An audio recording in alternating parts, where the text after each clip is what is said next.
Welcome back to another episode of the Supernaturals. We got our drinks in our hands because this episode's heavy as fuck. So, if you guys watched last week, we talked about Pearl and X, which are two very good A24 films. Soul is just itching right now. I know. Hopefully my dog is going crazy with his collar.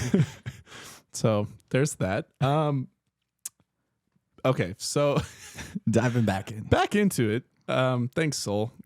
Basically, we talked about Pearl and X and how those are, we gushed over Mia Goth a little bit and talked about. Well, you gushed, but yeah, I like her too, but you went in.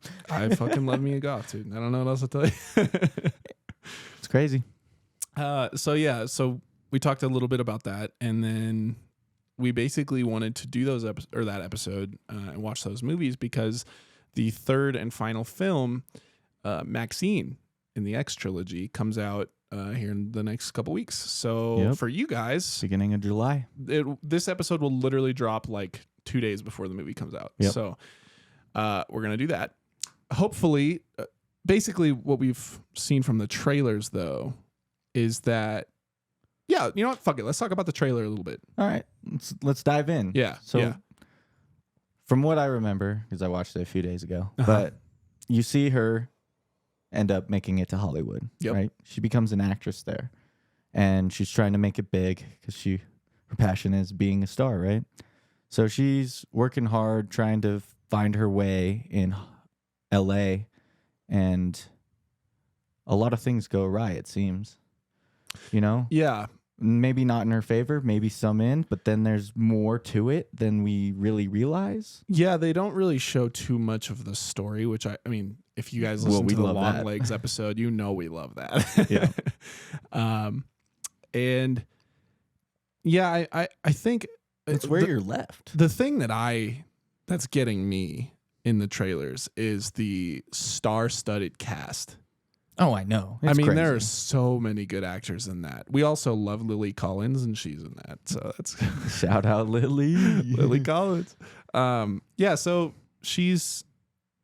It just seems like it's her navigating her way through, being an actress, but her past catches up with her. I mean, Kevin Bacon is in the movie, and I see one shot where he brings up like a newspaper, and he says, or the newspaper says.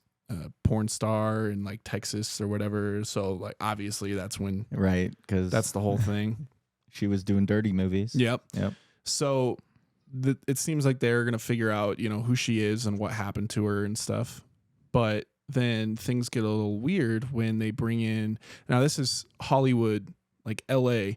1985, which was the prime time for real life serial killer Richard Ramirez, a.k.a. the Night Stalker, to be on the prowl. So they do, even though it's a fictional movie, trilogy, they decided to make him and again, I don't know if we know, like, he could not even be Richard Ramirez in the movie. It says that the Night Stalker stalks Maxxxine while she's doing movies. Yeah.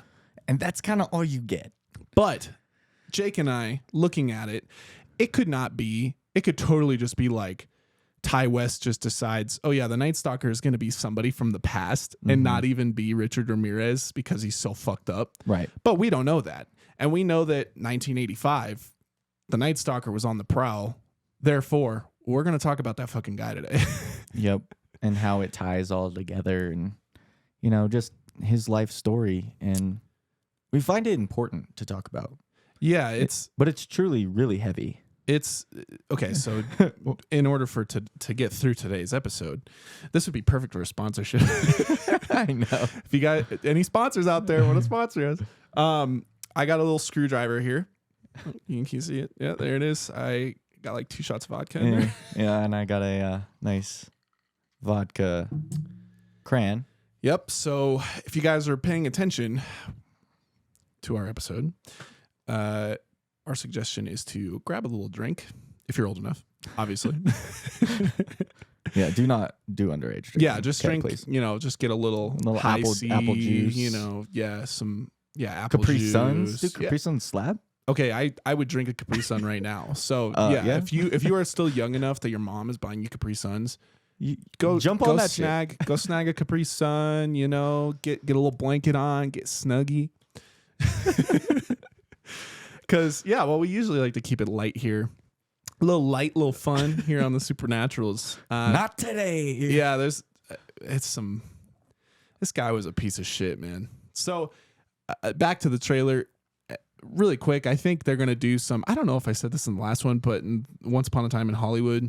You did talk about that, yeah. So I think they're going to take a piece of history and kind of Tarantino that shit. So I know.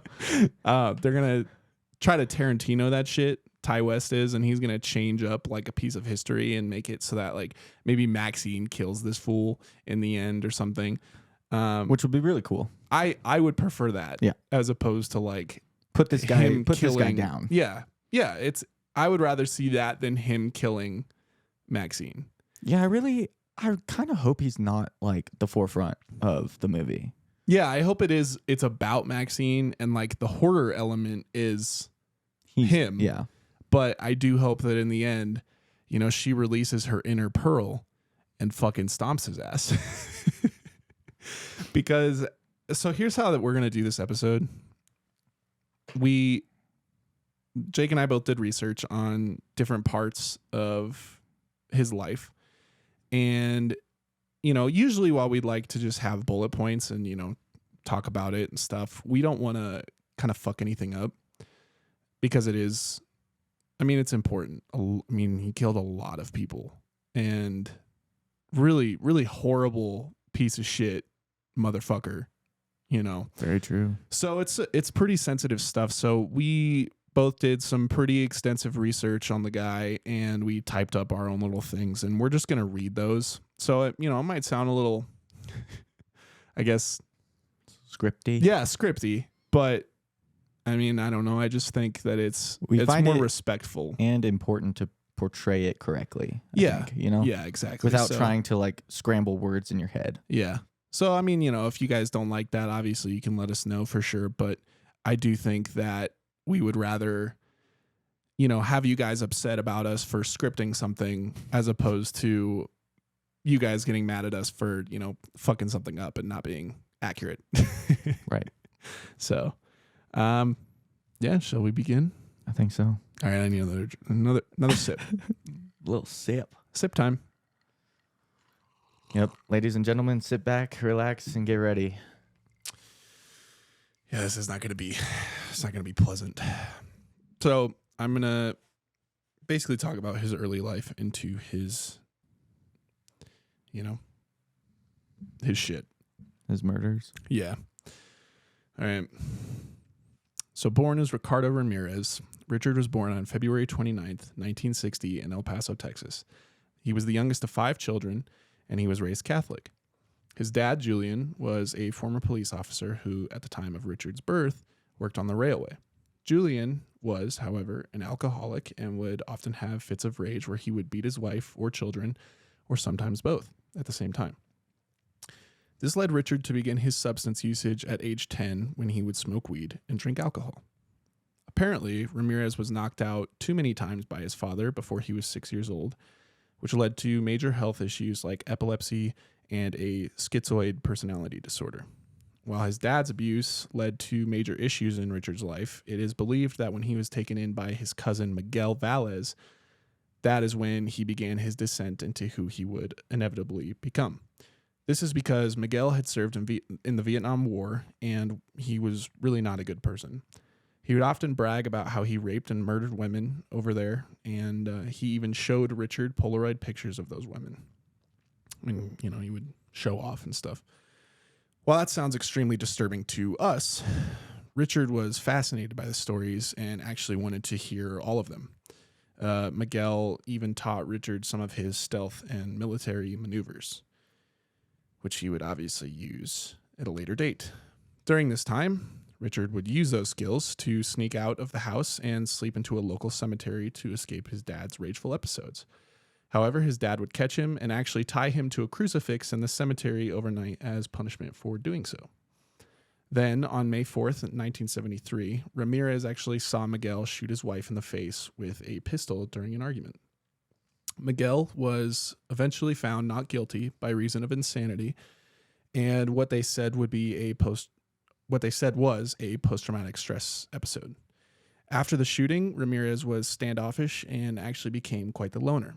He ended up moving in with his older sister, Ruth, and her husband, Roberto. However, Roberto was also super fucked up because he was an overly obsessive stalker. Richard found that out and began traveling with Roberto on his nightly walks where he would sneak around people's homes and look through the windows, trying to catch women undressing or doing other private things. Miguel got out of the mental hospital in 1977 and actually joined Richard and Roberto on their night walks. When Richard was only 14, he began using drugs like LSD and bonded deeper with Miguel. And this was when he gained an interest in Satanism. While in high school, Richard took a job at the local Holiday Inn, and he would use the master key to rob customers who were often sleeping. This is where things get seriously messed up. He apparently molested 2 children in an elevator at the hotel, but was never reported for it. And on another night, he broke into a room to rob a customer like he would, but his thoughts got the best of him as he noticed a sleeping woman in the bed. He then tried to rape her on the spot, but was caught by the woman's husband. Richard was beaten to shit by the husband, but the charges were dropped as the couple never returned to the state of Texas to testify against him. Which sucks because kind of makes you think, what would have happened if they had shown? Yeah. Do you have any thoughts on why they maybe didn't show up? I think it's trauma. Yeah. I think something traumatic happened to the couple. They left and they didn't return because they probably were like, let's just forget about it, you know? And the husband, you know, I mean, if he beat the shit out of Richard, which apparently he did, you know, I think you kind of, I don't know. You don't want to see him again because you might, something might trigger again. Could be that, you know, yeah. But well, yeah, I wonder what they felt after they heard about all the other shit that happened later on in the life. You know, do you live with guilt there? Yeah. I don't know. I don't want to put that like on the couple. I don't know anything else about them. I don't know if they are still alive or whatever, but I'm just trying to see, you know, the other side. Like, yeah. If that was me, I would definitely feel some fucking guilt. Agreed. I just think like at a certain point you're like, we could have stopped that. Mm-hmm.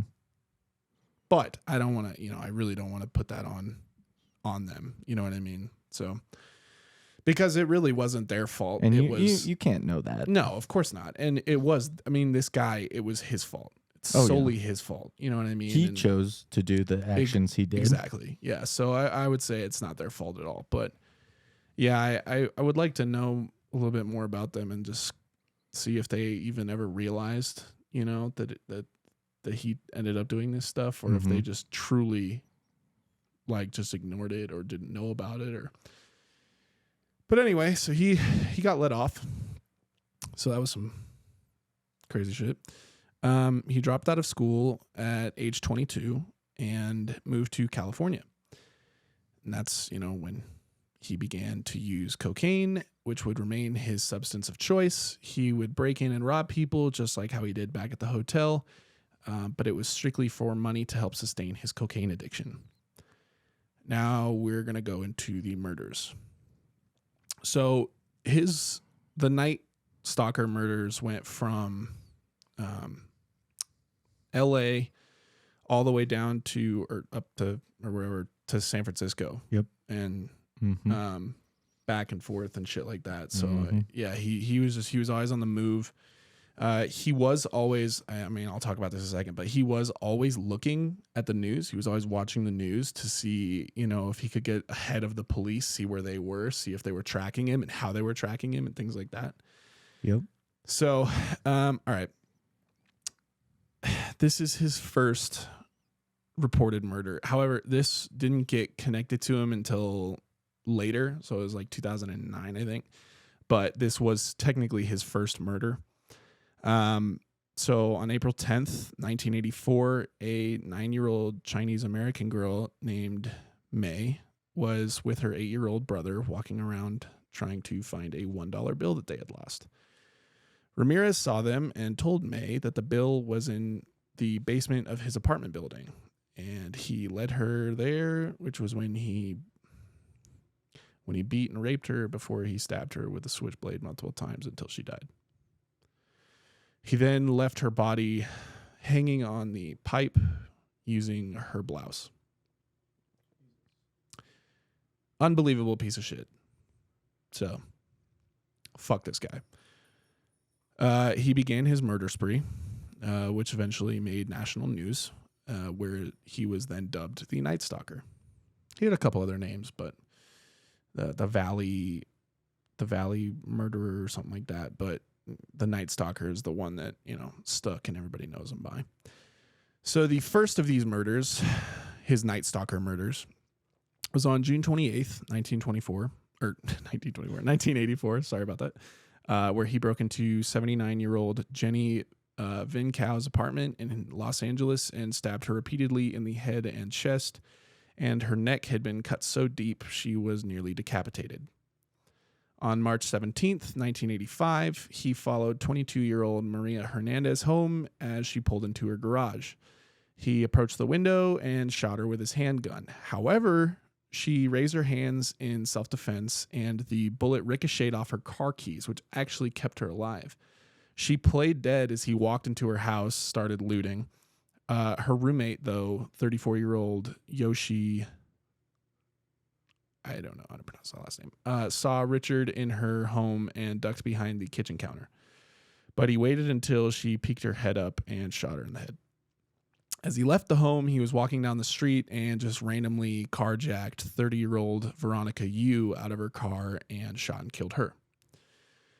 Obviously, the events that occurred on that day gained Ramirez a shit ton of attention. Thanks to Maria, the girl who survived the gunshot, police knew who they were looking for. He was described as having rotten teeth, bulging eyes, of Mexican descent, and had curly hair. The next murder is important because it could have ended so differently. That's why I picked this one out. This one sucks. A week after the last incident with Maria Hernandez, Richard broke into the home of 64-year-old Vincent Zazzara and his wife, 44-year-old Maxxine Zazzara. Apparently, he had broken into this home once before, but he must have seen something that he liked the first time since he came back again. Richard approached the bedroom and shot Vincent in the head while he slept. The noise obviously woke Maxxine, but Richard beat her and bound her hands. He asked her where the valuables were kept in the home, and while he went and checked, Maxxine was able to escape the bonds. She actually grabbed a shotgun that was hiding under the bed, and when he came back into the room, she pulled the trigger. Unfortunately, the shotgun was not loaded. Ramirez grew extremely furious and shot her 3 times, killing her instantly. But he didn't stop there. He took a knife from the kitchen, carved a cross into her chest, then cut out her eyes and put them in a jewelry box. It is known that the jewelry box with the eyes was actually found in his apartment when he was caught. He kept it as like a trophy. That's disgusting. Yeah.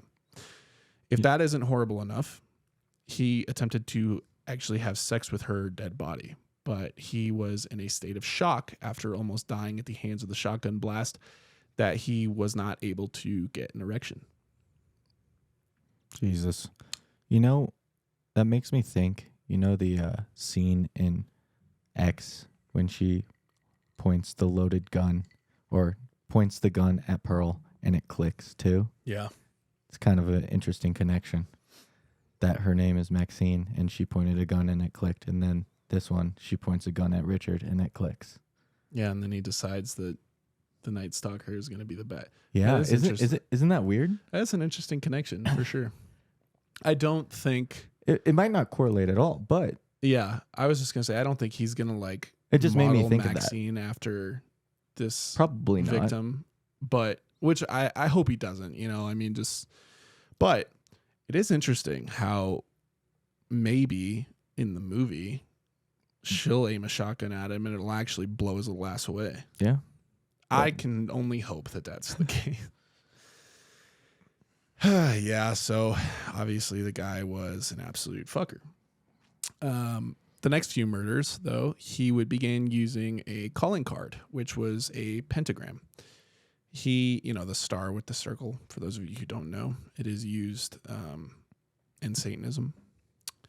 He usually used lipstick of the victim. He would find lipstick and do it, or I think twice he used blood. He would draw them on the bodies of the victims, and then on the bedroom like walls. Pretty creepy shit. Now here he did let somebody go. And this shit was crazy. So the first time he did that, I guess the only time, was when he broke into a home of Sierra Madre, or he broke into a home in Sierra Madre, which is a town, and he attacked 16-year-old Whitney Bennett with a tire iron. He beat her multiple times over the head, actually split her scalp open. And when she was unconscious, he checked the kitchen for a knife, but he couldn't find one. So he returned to Whitney with a telephone cord and attempted to strangle her with it. However, the cord began to spark and it freaked him out. So he thought that was Jesus Christ intervening with the murder. And so he actually just let her go. Interesting. I know. So it seems like he was pretty religious. He was just super into Satan, which is, that's kind of crazy. So his next few victims, he had told them to swear by Satan, or swear to Satan, that they weren't hiding any valuables in their homes as they were tied up. He would also keep a close watch of the news coverage during this time to get any info about where the police were looking for him. You know, anything that they had to catch him, if they were getting close at all. And when they did get too close in LA, that's when he moved to San Francisco, and he continued his brutal murder spree there. His first crime there, he killed an elderly couple, then used the woman's lipstick to draw a pentagram, as he would. But then he wrote the phrase "Jack the Knife" under it, which I couldn't find anything about that. So I don't know what that means or anything, but that is a bit weird. While it is suspected that the majority of his killings were discovered, it is believed that he did kill a lot more. He often bragged to fellow prisoners and prison guards that he killed well over 20 people. So fucking crazy. There's that. This guy, man. Sorry. Yeah. It's loud again. I need a fucking drink. The fact that someone's capable of that is just wild to me, man. Well, I think it's interesting too. You know, we as horror lovers, for all you guys, if you're like us, you love horror. It's like the difference between real and fictional is we at least know the difference, right? Like I'm a slasher fan. I love watching people on screen just like getting fucked up. But the second I hear something like that happening in real life, it's like the horror in me like kind of turns off, and it's more of like a Jesus Christ. You know, it's like that's just someone's life. Yeah, it is. It is somebody's life. And then you think just like that, you took it from them. Yeah, it sucks too, because a lot of almost every one of the victims, they're just completely unsuspecting. A lot of them died in their sleep. He would just sneak in and he would shoot them in the head. Oftentimes it would be the husband, because, you know, he got stronger. He got destroyed by a husband before. So he would shoot the man, and then he would just, it's some bullshit. It's fucking crazy, dude. Yeah. So, why don't you take us a little bit through what you looked up? Yes. So after all his brutal murders and attempts that he tried to do, yep, he finds himself stealing a car and driving it around. don't remember what the area was. But it was in a neighborhood. Seemed like a friendly neighborhood. A young man by the name of James Romero Jr. had just gotten back from a family vacation. His son was awake and went outside to retrieve a pillow he had forgotten in the car. He heard rustling noises outside, and he looked around for a second, saw nothing, and continued back inside. He started to work on his bike and then again heard footsteps outside the house. So he went back to check again and peered outside his bedroom window. There, he saw and observed Ramirez outside the house, trying to get in. He went and woke his parents up in their sleep and told them what he saw. Ramirez fled from the house and left the car behind.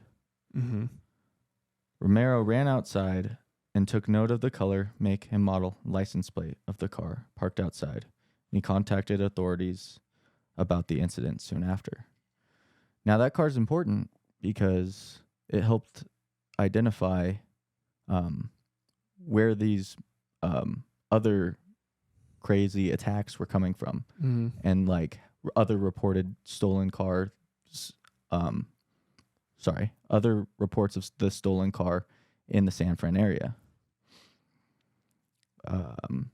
August 30th, 1985, San Francisco authorities come up with the name and potential subject who could be the Night Stalker.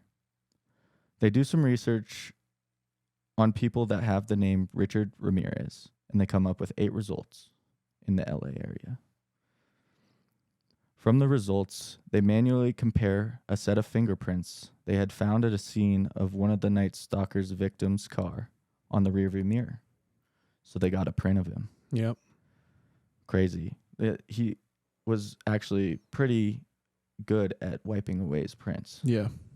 So the fact that he left one is wild. Really quick, too.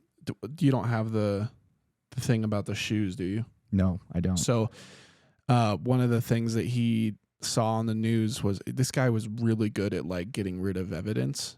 But he saw that the police were checking out footprints that were left behind. And so he ended up realizing that his shoes were making tracks. Yeah, making tracks. And so he actually took those shoes, went to the Golden Gate Bridge and threw them off, which is fucking crazy. Yeah, he was very careful on what he was doing. He would wear gloves, masks when breaking into people's houses. Yeah. Like, he knew exactly what he was doing. But the one he forgot, guess what? They find a match on him. Yep. They had a name, a photo, and a location, and issued a murder warrant. Get fucked, Richard, you bitch. Not a day later, authorities know that Ramirez was out of town visiting someone. He was returning to LA that day. They set up surveillance to watch as he came off the Greyhound bus. Ramirez knew that there were cops outside of the bus station. Yeah. He could see them, and he could tell that they were undercover. Yeah. Because he was good at obviously picking out the police. He knew how to get around that. So he ends up working his way, taking alternate routes throughout the bus station, and he ends up going into a liquor store not too far. And he sees himself in the local newspaper, a picture of himself posted by the FBI. Yep. From there, he freaks out and starts his escape. Police were called, and they end up chasing him by vehicle and helicopters all across town. He was then chased into a neighborhood where he was ultimately too tired to keep going and surrounded by the people of the neighborhood. And they figured out who he was, and they started surrounding him and beating him. Nice. Just beat the shit out of him? Beat the shit out of him. Let's fucking go. The cops came around the corner, and he says, "I'm lucky the police are coming." Because they probably would have beat him to death had the police not shown up at that time to take him in.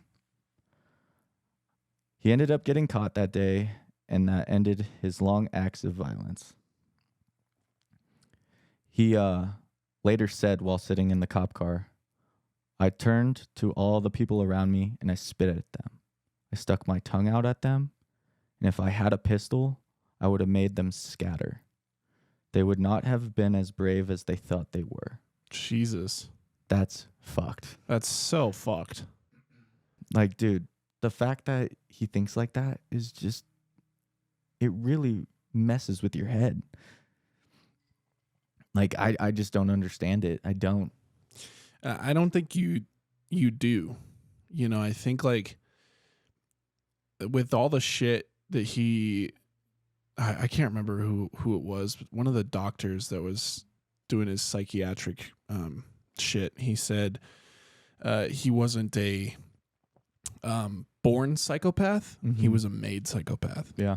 Like he was made, right? His all those people, you know, whether it was Miguel or Roberto or his dad, like we're going to talk about a few. All parts of that fucked him up. Exactly. Right. And we're going to talk about a few serial killers on this, but it's weird how almost all of them have a fucked up dad.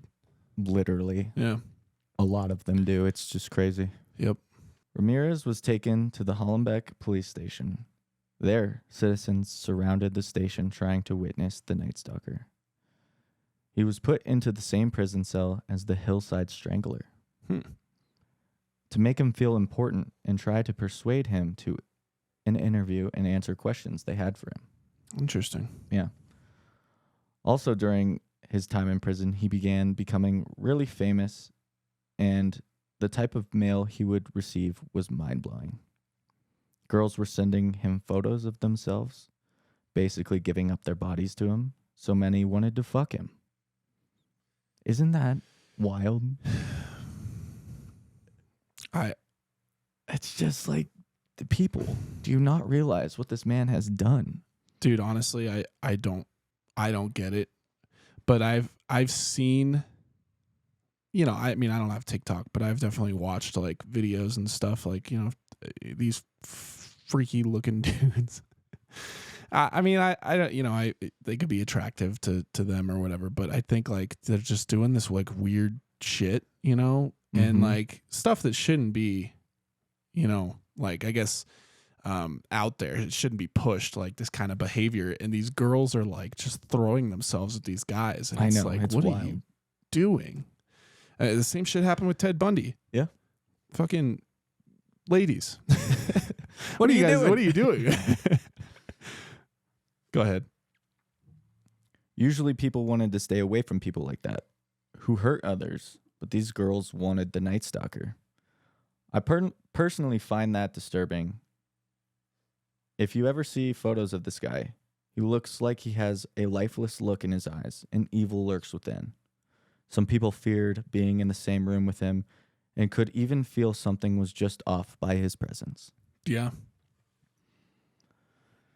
We go to the trial. During the time at trial, Ramirez would draw pentagrams on his hands. He would also say, "Hail Satan," as well, all the time. One of the biggest key pieces of convincing the jury that Ramirez was guilty in all acts of crime that he committed was his DNA. It was presented as evidence in several rape and murder crime scenes. Samples collected showed matches to him, removing any potential doubt that Ramirez was not involved. I believe I said that right. Yeah.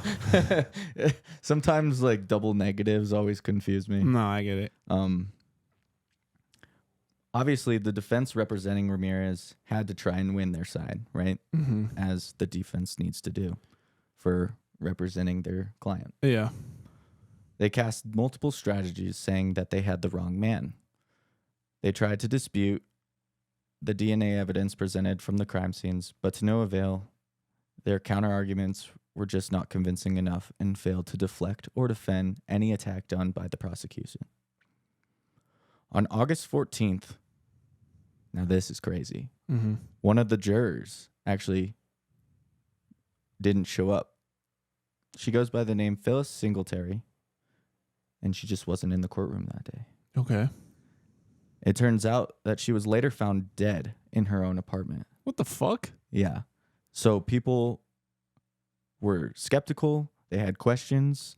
People thought that Ramirez had something to do with her death. because he was trying to like kill people and said he would shoot like people outside of his courtroom and stuff. Yeah. So people thought it was related, but it had turned out that that girl on trial, her boyfriend shot her and then later committed suicide in his hotel room. Jesus. So that happened during his trial, which is just kind of crazy. No, that is crazy. That's like, it's a weird coincidence. It really is. Yeah, that's weird. 1989, he was found guilty, totaling 43 charges. He was given the death penalty, in which meant he was sentenced to the gas chamber, which was no surprise to everyone after the cruelty he bestowed upon the families he hurt. Mm-hmm. There were a lot of emotional people after the verdict was given to Ramirez. After sentencing, he says, "It is what it is. You don't understand me. You are not expected to. You're not capable of it. I am beyond your experience. Okay. I am beyond good and evil." Okay. This fucking guy just had an ego problem. Dude, he's just... The fuck did he think he was, man? Actually. I don't know, man. Fucking I think pussy. Sorry. I had heard that he had said he was talked to by other beings. It's like, what? I don't know what's going on in this. Fucking insane. Hey, you take LSD one time and think God talked to him? Literally. Jesus. Didn't he get married? Yeah, I'm getting to that. Okay. Don't you worry. Okay. He says, "Big deal. Death always went with the territory. I will see you in Disneyland." What the fuck? These are his words, man. Holy shit. This guy is fucked. Bro. The trial as a whole, at the time, was one of the most expensive murder trials in the history of California, totaling a cost of $1.8 million, later to be passed by O.J. Simpson's trial in 1994. Yeah. So there was an interview where I'm kind of going to jump back to what you said about people being born into violence and people being created for violence. Yeah. And so there's just this little thing on this guy, a crime writer by the name of Philip Carlo. He gets an interview with the Night Stalker. And one of the questions I heard on a tape he asked what Ramirez was that question: do you believe people are born into violence or they're created for violence? Mm-hmm. And I didn't see an answer, but I'm sure there is because I think he has a book on it too. But Ramirez like kind of declined to answer because he didn't want his stuff to be recorded. But yeah, I'm sure there's more to it than that. But it's kind of crazy that you brought that up and that was actually a part of an interview question. Yeah, because if he... Well, it's like, just think about it. If this fucking guy really thought that he was born to, you know, do Satan's duty or whatever, like, bro, no. I just read your fucking life. Like, anybody with eyes can see, like, you'd be fucked up. Oh, yeah. You know what I mean? It's crazy, dude. Yeah, when drugs alter your reality, too. And he was doing LSD at fucking 14. Yeah, that's wild. Can you imagine doing any kind of drug at 14? Your brain's not even developed. Exactly. So, of course, he's going to get all fucked up. Sorry, I need a sip. Dude, if he was fucking here right crazy, now, dude. I'd punch him in the teeth. Sorry. I really just... His rotten teeth? Yeah, his fucking rotten teeth. Knock him out. He's dude is a fuck. Yeah, he's a piece of shit. And, like, honest to God, what was wrong with those girls? You're still stuck on that. Well, like, dude, you see this shit. You see, okay, like, this guy's fuck. Is it the danger? Is it the mysteriousness? Like, the human mind is such a weird thing. I know. It really is. Literally unraveling mysteries every day. Yeah. It's weird. So, 1996. Is this his wife? Yes. Okay. So somebody actually said, yeah, I want to fucking put a ring on that guy. So Ramirez marries a 41-year-old freelance magazine editor named Doran Leoe. She wrote Ramirez 75 letters while he was in prison and on trial. She also had said after they were married for a while that she would commit suicide after Ramirez's execution. So she's one of those people. Yeah. She was just fucking crazy. It was just fucking crazy. Yeah. It just blows my mind that 75 letters. Yeah, she was infatuated with him. Very much so. Yeah. 2006, he had his final state appeal, and it was denied. Of course. 2013, he dies at the age of 53 while still residing in prison and dying from B-cell lymphoma. Yep. He spent 2 decades on death row and then died of natural causes. Kind of crazy. Should have fucking killed that fool. Dude, the thing with how the court system works is death row is a long time to wait. I know. You know? It just doesn't happen just like that. I know. Which is just wild. After his death is pretty interesting. So, after everything that Ramirez did and being known as the Night Stalker, he had fame. Pop culture was changed, and his stamp on the world was unbelievable. Being portrayed in movies, TV shows, and documentaries and books, he had an unrelenting attitude and such a wild, demonic personality to him that drew in a fascination. Yeah.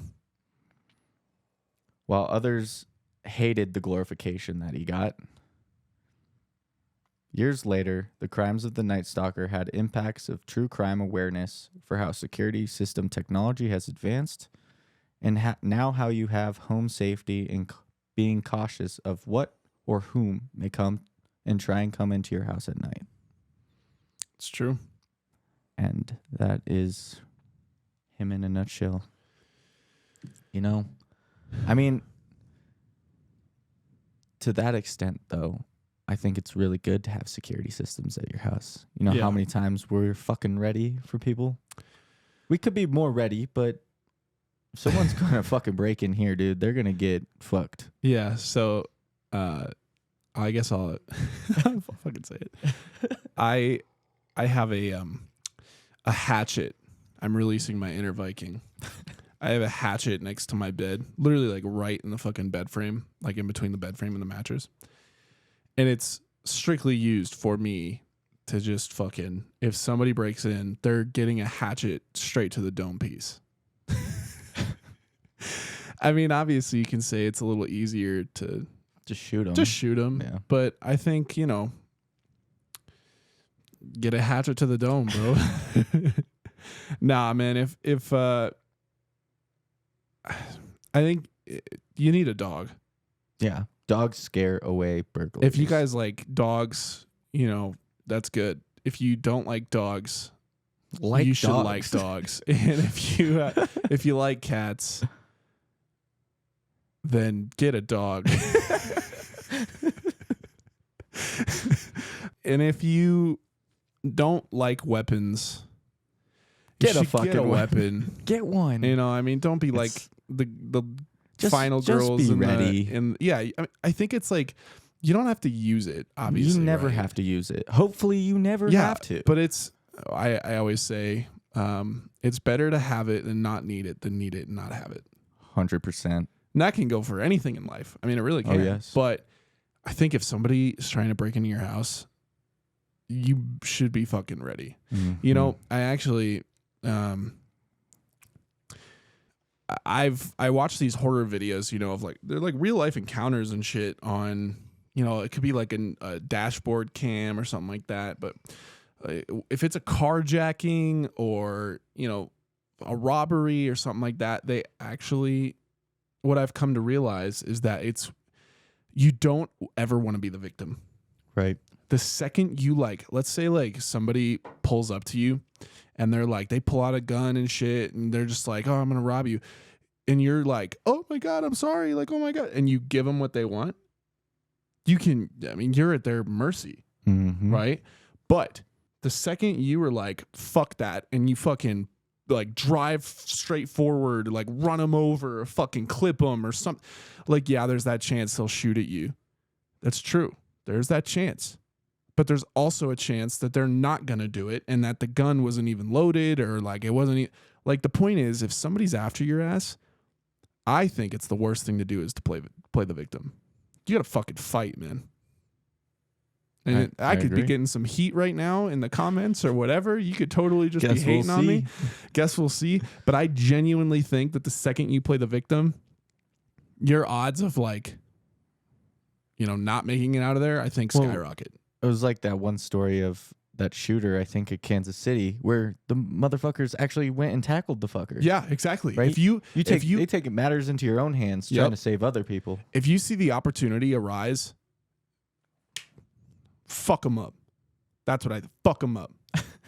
Dude, I'm so serious. If somebody breaks into this house, I'm not going to be hiding in no fucking corner and shit. Like, it's going to be a scary ass situation for sure. Don't get me wrong. But I also want to put a hatchet in their dome piece. Like, not my house, bro.